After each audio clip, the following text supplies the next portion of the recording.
আগের দিন বেশ কয়েকটা রেসিপি দেখার পর চিকেন ফাহিটা রাইস বাড়িতে ট্রাই করেছিলাম। তো তোমাদের সাথেও ভাবলাম রেসিপিটা একটু ছোট্ট করে শেয়ার করি। প্রথমেই নিয়েছিলাম বোনলেস চিকেন, যেটাকে এরকম পাতলা পাতলা স্লাইস করে আমি কেটে নিয়েছি। এবার আমি চিকেনটাকে ম্যারিনেট করে নিচ্ছি নুন, রেড চিলি পাউডার, গোলমরিচের গুঁড়ো আর ধনের গুঁড়ো দিয়ে। সব কিছু আমি আন্দাজ মতোই দিয়েছি, পরিমাণ মেপে আমি অতটাও ইউজ করি না। তো এবার আমি সব কিছু ভালো করে মাখিয়ে নিচ্ছি। আর চিকেনটাকে আমি 2 ঘন্টা মতো ম্যারিনেট করে রেখেছিলাম। আর এদিকে আমি সব সবজি টবজি কেটে রেখেছি। এবার খুব অল্প পরিমাণে সাদা তেলে আমি চিকেনগুলোকে ভালো করে ফ্রাই করে নিচ্ছি। এই রেসিপিটার বেস্ট পার্ট হলো এতে তেলটা না খুবই কম খাওয়া পড়ে।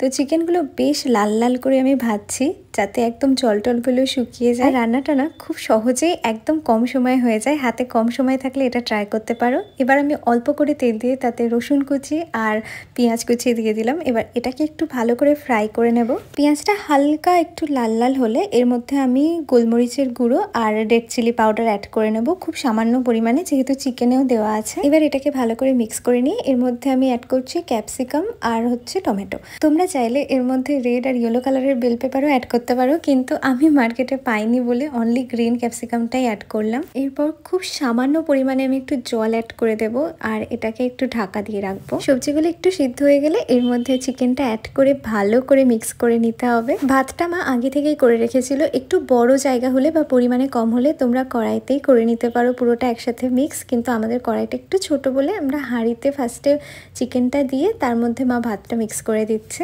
আমরা 2 লেয়ারে চিকেনটা অ্যাড করছি যাতে ভালোভাবে মিক্স হয়ে যায়। আর অনেকটা বলে মা একটু হেল্প করে দিচ্ছিল আমাকে মিক্স করতে। আর ওপর থেকে একটুখানি চিজ ছড়িয়ে দিলাম। আমাদের চিকেন ফাহিটা রাইস কিন্তু একদম রেডি। আর এটা খেতে দারুণ লাগে। মেক্সিকান ডিশ এটা একটা। তো তোমরা চাইলে কিন্তু বাড়িতে খুব কম সময় অ্যান্ড খুব ইজি কয়েকটা ইনগ্রিডিয়েন্ট দিয়ে এটা তৈরি করে ফেলতে পারো। আমি প্রথমবার ট্রাই করলাম আর আমার তো দারুণ লেগেছে। তোমরাও ট্রাই করলে নিশ্চয়ই তোমাদেরও ভালো লাগবে।